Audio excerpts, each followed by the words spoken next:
Namaste, and welcome to today's discussion on the art and science of Raja Yoga. Today we're going to discuss chapters 7 and 8 on the topic of affirmation. And as you can see by Swami Kriyananda dedicating 2 chapters to this topic, that it is important. It's something that all of us are practicing already, affirmations. We think of it sometimes as something of a practice that we should do, but realize this is something that in our daily life, all of us are affirming a reality right now. I'd like to begin with a story from the life of Paramahansa Yogananda, or more specifically, perhaps one of his disciples. One of his monks at Mount Washington in the late 1940s and early 1950s was a man by the name of Reverend Bernard.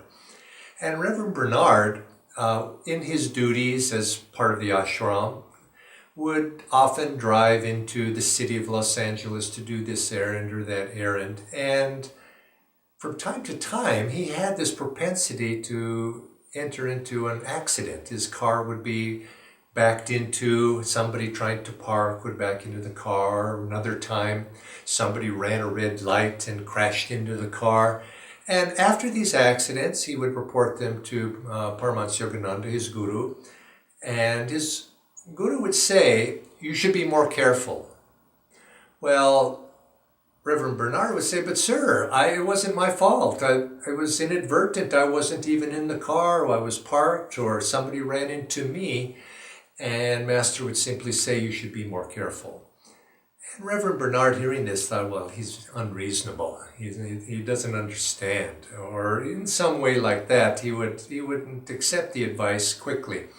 But then he began to think, well, after all, he is my guru, and I should listen to what he's saying at least. And he began to introspect. And looking into his own life, he saw that, well, perhaps in some ways, I do need to be more careful, because he began to see in his own life he was not exactly orderly in how he went about his life, and he was a little bit careless about details in his life. And he began to pay attention to those things in his life of learning to be more careful generally. And what Master was saying is not necessarily be more careful as he drove, although that too he wanted, but just to be more careful in terms of his attitude and his approach to life. And when Reverend Bernard understood this, the accidents then went away. He no longer had them. And so it is with us, is that we find that our attitude, our approach to life, our very thoughts themselves influence our life and what comes to us in life. And using this principle, we can then begin to use it to our advantage. But before we actually do something about it and actually use affirmation or thought, we should introspect and see what is it that we are affirming now, because each of us are, at this moment, affirming something. I'm a man, I'm a woman, I'm an Indian, I'm an American, European, Brazilian, whatever it might be. We all have a certain identity. We sometimes think, I have these qualities, I'm good at these doing things. Perhaps I'm an artist or a writer. I'm not very good at other things, perhaps technology or physical crafts or skills, these types of things. And we embed these thoughts, or these thoughts, as sometimes we say, are embedded within us, and we approach life through that lens of a personality, of an identity that we have taken on and with which we have identified with. And this, in a sense, is binding to us. This identification, we take on those qualities and that are in sync with the mental attitudes and the mental thoughts that we have. And it's not necessarily a bad thing to do this, and realizing this, once we introspect, we can see that this can be used also in a positive way as well. It's directional. With those things that we identify with, those things that we think of ourselves as of aspiring toward, we can begin to take on those qualities. So it is that Krishna says in the Bhagavad Gita to Arjuna, "Be thou a yogi, O Arjuna." And in that self-identification of being a yogi, Arjuna then aspires to that. There's a story from the life of Paramahansa Yogananda that he, living in Los Angeles at one time, went to a revival meeting, Christian revival meeting in the 1920s. There was a very popular revivalist at that time. And he went there, and there was a very large crowd. And during the discourse, during the meeting, the preacher said, "I want everybody to get down on their knees. We are all sinners." And Master Yogananda said, "I looked about me, and everybody in the audience were on their knees except for me." Now, he said, "I refused to call myself a sinner." Now, he wasn't doing that out of pride. He was doing that out of a recognition that he saw himself not as a sinner, but he saw himself as a child of God, that was his potential. That was in his case, his reality. He saw his union with God. And that higher reality is what we should affirm, not the reality of I'm a sinner. He said, aim for what our true reality is. We're all children of God. Now, this is an important topic, particularly for us as yogis, because this influences our life to a very large degree, and it's influencing it right now because we too are, as I have said, are identifying. We need to understand this first from a philosophical level. It's said, the yogis say, that this material universe is essentially, at its highest level, its most subtle level, a universe of thought. That when the divine creator manifests this universe, it begins as thought. And Swami Kriyananda, to illustrate this point, to express this point, would often use the image of a tuning fork. He said, when the tuning fork, you strike it, it begins to vibrate. And so it is with this universe. He says, when the creator created there was nothing outside of himself from which to create this material universe, because he was everything. And so what he did in the creation was that one still omnipresent self vibrated. And in that vibration, when we look at a tuning fork, we see it looks like it's when it's fast enough, we can't see the individual motions or vibrations. Just as something as a propeller is spinning, it looks like a disc that is spinning around. So it is when manifestation spins, it creates this illusion of creation. And this is what physicists themselves confirm, that this world is a world of vibration. Well, the most subtle of the vibrations and the most finest of those is the vibration of thought, consciousness. Consciousness manifests. And when it manifests a little bit more grossly, it manifests that consciousness as energy. And even more grossly, energy then is expressed as physical matter. And this is being discovered by scientists, and I think the day will come in the yugas ahead when matter, it will be common knowledge that yes, matter is but a manifestation of energy, but that energy itself is a manifestation of consciousness. And for us, with every thought, with every action, we are expressing and affirming a state of consciousness. Just as an architect will design a building, it all begins first in thought. He thinks of that building, he sees that building in his mind's eye, and then from that, then the drawings, the blueprints begin to come down into form, and then from those blueprints, of course, that is not enough. It then needs to go out into action, and the builders construct the buildings. And so this is the very nature of the universe begins in the nature of thought. And if you change those thoughts, the ultimate expression of those thoughts in action also change. But this also has for us as yogis, to put aside the theoretical side and the philosophical side, For us as yogis, this is important because thoughts have power. Thoughts have magnetic power to attract to themselves the result of that thought. Now, we've all heard, I'm sure, the virtues of positive thinking. There was a very famous book many years ago written, The Power of Positive Thinking, because as we put out certain thoughts, we begin to attract that.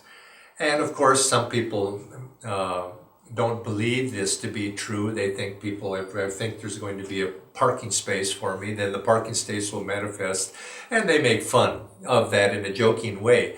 But I think we also realize if you put this into practice, you'll see that there's a deep truth to it. And I think most people also, although sometimes having fun with the idea, also agree that yes, as we think, so do we become. Because energy from thought goes out. And as we know, whenever you have energy, you also have something else, as we've discussed elsewhere. Energy has magnetism to it. And as you put out a strong energetic force in thought, the magnetism created by that energy will begin to attract those things that are in harmony with that thought. So it's not just conscious thought, and this is the important point for us to remember. It's not just our conscious thought, but it's those things that we're not even aware of sometimes. The energy, the thoughts that we're putting out, and often these are characterized by our attitudes toward life. The attitude, the way that you approach life, has a magnetic power, and your attitude will begin to attract something that is in harmony with that attitude. Now, in the case of Reverend Bernard, his attitude of carelessness began to attract accidents to him in ways that he had no conscious ability to connect with the result of that attitude to the action that took place. But nevertheless, in some subtle way, we attract to ourselves that environment that will be in sympathy to our attitudes and our thoughts. And this is the important point. And it's also our saving point as well, because we can change our thoughts. We can change our attitudes, and consequently, by changing those, we then can change, or at least to the degree of positively influencing that which comes to us in life. And if we understand this, we're given a great power. As we think, so will we become. We understand that relationship between thoughts, energy, and action. And you can think of it as thoughts are like a stream of energy. We can begin to rechannel that energy from negative thoughts into a positive thoughts, and from a negative direction into a positive direction. Similarly, just like we rechannel water going in one direction in one channel, we rechannel that energy and that water into another direction. And as we rechannel it, the resulting magnetism that attracts circumstance to us will also be able to be rechanneled as well. Paramahansa Yogananda used to say, if you want to be enthusiastic, act enthusiastic. Many people thinking, I wish I had more enthusiasm for something, or to do this or to do that. Or as a friend of mine used to like to say, well, we have everything we need. All we lack is a little bit of initiative. Well, we can summon that up through what? We have a power. That power of will. We use our conscious will, intention reinforced with energy, or energy reinforced with conscious intention, and we can then go forward and begin to influence our life and attract the circumstances that are going to be helpful for us. And at the same time, block off those channels that are attracting to us circumstances that are not helpful to us. And we can see outwardly life begins to change and to conform to the way that we think. Now, there's, as I said, the power of positive thinking. And you might say the beginning of that is to look at those ways that we are doing the exact opposite. The power of negative thinking as well has its power. There's a saying in Spanish, sí, se puede, and that's often used in political campaigns. But yes, I can, or yes, it's possible that we can do something. And if you have that attitude, which was expressed by Swami Kriyananda by saying, say yes to life. And when something comes, say, yes, I can do it, it's possible, I can do it. Rather than taking the opposite approach, which often many people do, is say, oh, it's not possible, it's too hard, it's too difficult, I can't do it. And certainly don't think of yourself as, no, I've never been able to do that in the past. So the future, what can possibly be done? If you take the attitude of, yes, I can, be enthusiastic, and then go forward. Identify with success. There's Swami Kriyananda, at about this time when he would speak to these subjects, he would tell the story of when he was a student and he needed to learn Greek. He would say the secret of his success of passing the course in Greek, of which he was not very good at. Honestly, he didn't study. But when it came time for the exam, he discovered a great secret. He said, I am a Greek. He mentally affirmed that attitude in his studying very diligently the night before the exam. I'm a Greek. And so as a Greek, it's natural that I should know Greek. And fortunately, he was able to pass that exam. So it is. Affirm that you have it already, that you're successful already, that you are a yogi already, that I meditate, that's my natural state. Another example could be used as many people try to stop smoking. And they as Mark Twain said, oh, smoking is easy to give up. I've done it 1,000 times. Well, what happens is we go back to a bad habit. But if you fail in your efforts, don't say I failed. Whatever it is, whether it's smoking or whether it's any other type of habit that you're trying to overcome, say I have not yet succeeded. In other words, don't identify with failure. Identify with the positive outcome. Now, a person might say, well, am I just not affirming an alternate reality? We don't want to identify with any reality. Ultimately, we're children of God. We're none of these things. But yet, I come back to this discussion that we've had before of directionality. We want to move in a direction that's positive for us. We want to move in a direction that affirms a deeper truth than what is apparent outwardly. And remember, our deepest truth is that we are children of God. Our deepest truth is that joy, bliss, peace, these are our essential realities. And so I go back to our discussion that we had some weeks ago about yama and niyama. Remember, we practice nonviolence because peacefulness is our true reality. We practice non-lying because truthfulness is our essential reality. And so what we are affirming is not something that's false, but we're affirming a deeper truth when we say that, yes, I am a child of God. I am a yogi. This is who we ultimately are. And when we affirm a higher reality, life itself supports that in us.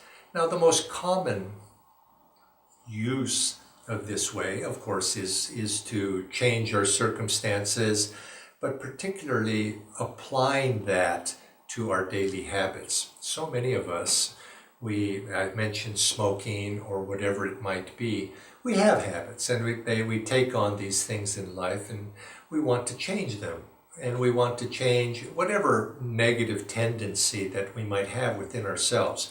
And I mention this because it's important to realize that positive thinking, using affirmation is not to close one's eyes to ourselves or situations, habits, or attitudes that we have. It's not to deny that which is, but it's to recognize it and then to do something positive to change it in a useful, positive direction. So we look at ourselves and we say, yes, I don't want to smoke, or I have habits, perhaps I get angry, or perhaps I tend to be miserly or possessive, whatever it might be. We say, yes, okay, I have this tendency, but that's not who I really am. You might say, taken on a suit of clothing that is not very flattering and that I want to change. It's not comfortable, but I can't. I've become so used to it, it's become difficult. And so when I try to change, it resists. It's grabbed onto me. Well, this is how you can use these principles to positive effect for ourselves. Think of habits, as I said, as a flow of energy only. It's not the outer identity. It's not the outer trait. It's simply energy taking that form. But what we can do with any energy is to redirect it into a positive direction. We can substitute something positive for whatever it is that we wish to rid ourselves of. So taking is, and this is important point is not to simply block that negative flow of energy that's going in one habit and simply damming it up so that it builds up behind the dam until it overflows.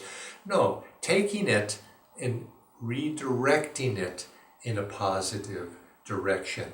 Overcome the no-saying tendency or the negative tendency with the positive approach to life. I have not yet succeeded, and if it fails, but yet picking it up again and again and again. Now, why do we have habits? Habits can be a good thing too. As children, we learn to tie our shoelaces. Subconscious habit is formed, and we don't have to think about it every time we tie our shoelaces. And so it can be also a positive thing. We get up in the morning and we sit to meditate. This is, if we do it repetitively, we begin to form a positive habit. So we don't have to consciously, get up in the morning and go through the struggle that some of us have with that. And so we form positive habits by repetitive actions. In the same way, we form negative habits through repetitive actions. But using the principle of affirmation, we can change those. Now, the good news is that most of our habits are formed somewhat inadvertently, simply by repetitive actions that we did not give a great deal of thought to. I used to walk to school when I was a boy, and I would take the same route to school every day. I wouldn't even think about it. And then one day I remember I think, I do the same route every day. I'm going to do a different one. And so then, as soon as it came to my attention, I went a different direction. It didn't take me very much effort to do that because I had formed a habit, but I hadn't thought about it. It was just inadvertent. And this is how it is with many of our habits. We have habits, when we look at them and we say, I can change that. They're not deeply ingrained. In other words, if we have not put conscious thought into those habits. Those, unfortunately, the negative side of this, the bad news is, some of our habits perhaps we have given conscious thought to. They've been wrong in a way. We've consciously done something. And those habits take a little bit more energy to change. But look at yourself, introspect, find those habits and give it some effort to change them in the positive direction. You'll find that most of them are easy to change. But those that take a little bit more effort, you have to put conscious effort to. Now, the practice of affirmations, which I'm going to go into in a little bit, we can use. There's actual techniques to allow us to consciously implant new thoughts. But before we go there, I think start with perhaps the most important ingredient to changing habits, to influencing our thoughts, to putting ourselves in a positive direction, is look at your environment. Environment, as the great ones have said, is stronger than willpower. Sometimes we don't like to admit that, but it's so.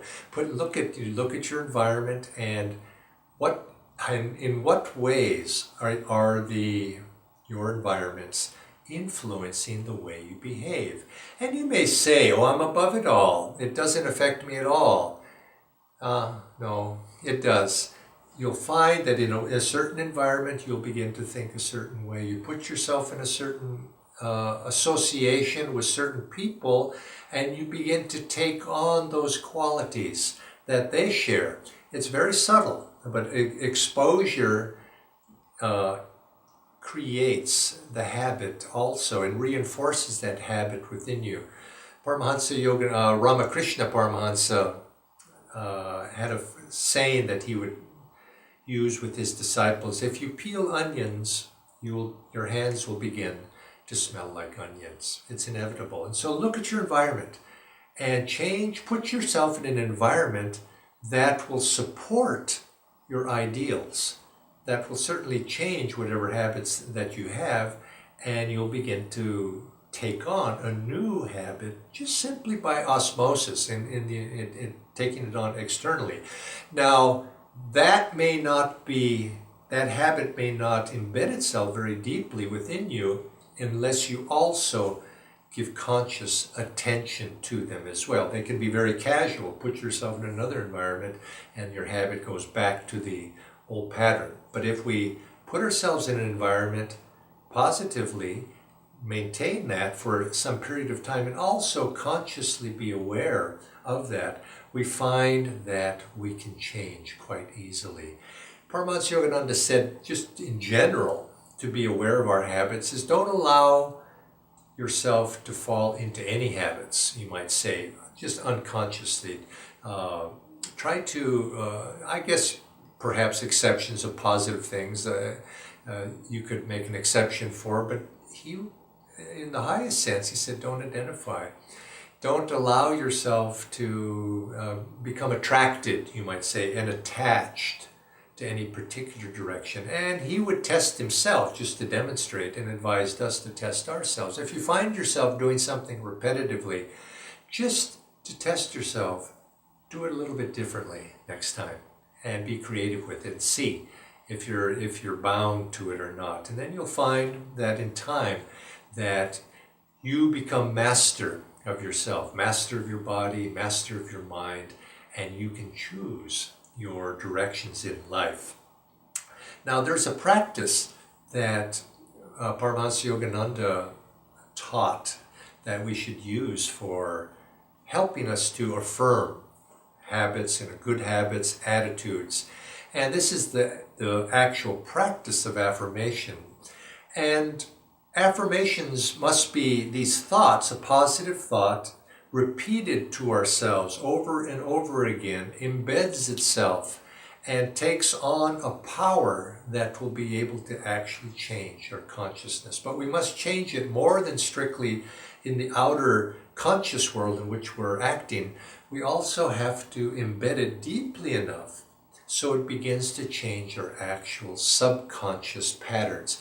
Those things that we do when we're not even thinking. Now, outwardly, there's a very, very well-known practice, and this is the practice of japa, simply repeating the name of God. And we repeat it often enough, Om Guru, or Hare Krishna, Hare Rama, come to me, Lord, come to me, come out of the darkness, Lord. Whatever it might be for you, if you repeat that often enough and consciously until finally it's a mantra being repeated over and over again in your subconscious mind, you'll find that a magnetic power is generated by that. And it begins to encircle you with an aura that is in harmony with that mantra. You'll feel a certain protective aura even comes about you, and you find yourself not influenced by your outer environment to the same degree. But don't be presumptuous. Don't be presumptuous.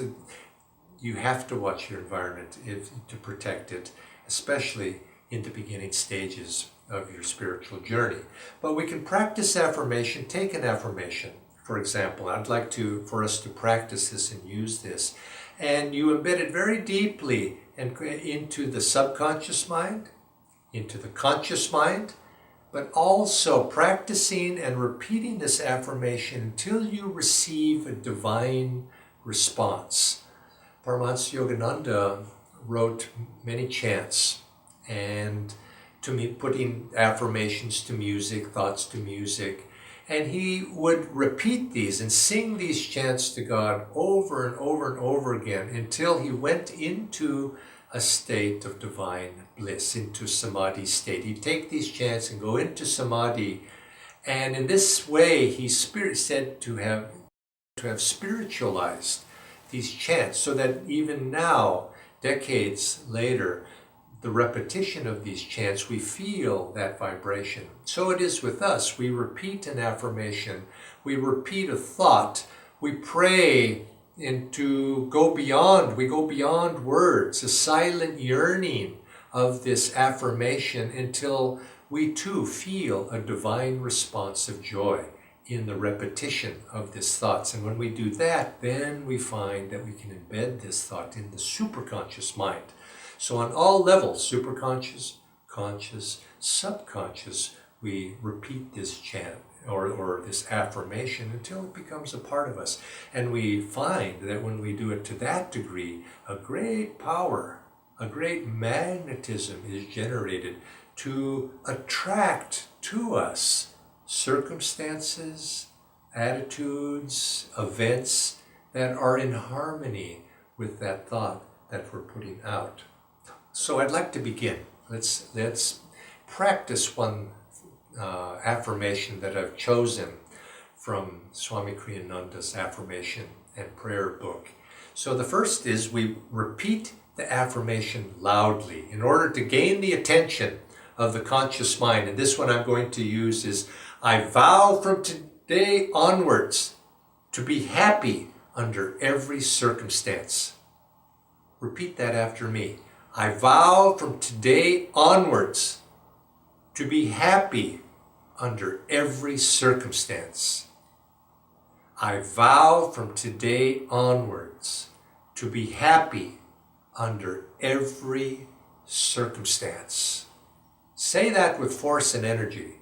I vow from today onward to be happy under every circumstance. Now, as we do that, then keep your attention here at the point between the eyebrows, broadcasting that thought out to the universe. Of course, you're broadcasting it to the universe, but you're really also broadcasting to your deeper inner self. Now, in a normal voice, I vow from today onwards to be happy under every circumstance. With attention, I vow from today onwards to be happy under every circumstance. Now close the eyes. Put your attention at the point between the eyebrows. And now in a gentle voice, I vow from today onwards to be happy under every circumstances, with enough force to drive away all competing thoughts. And then in a whisper, I vow from today onward to be happy under every circumstance.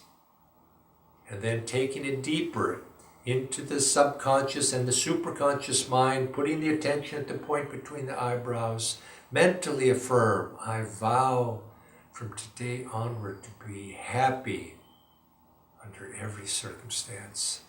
To be happy under every circumstance.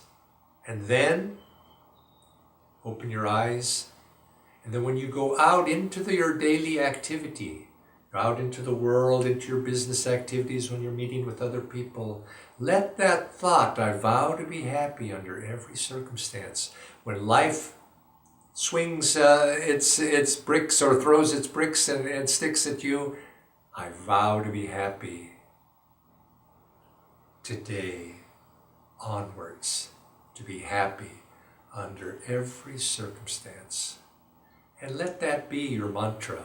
I vow to be happy today under every circumstance. Go forward and you'll see how it affects your life, and that will become your reality. And so in closing today, remember, we are affirming something already. What is it? And let's change that. put it into a positive direction, affirming our reality as children of God, happy under every circumstance.